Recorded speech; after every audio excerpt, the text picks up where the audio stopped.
حي على الفلاح.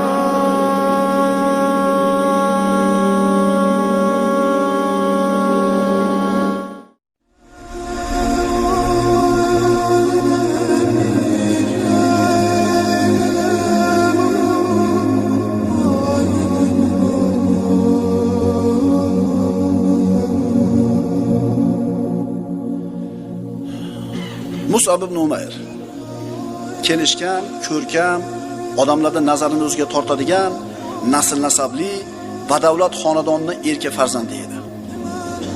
Alloh taolo Mus'ab ibn Umayrni roziyallohu anhu mana shunday qilib yaratishni xohladi. Quraysh yigitlarining eng ko'zga ko'ringan go'zal va saralaridan edi. Bitta o'g'il bola dunyoga kelib, nimani so'rasa Allohdan, Alloh taolo hammasini bergan edi. Dunyoviy tomondan bironta kamchilikka ishora yo'q.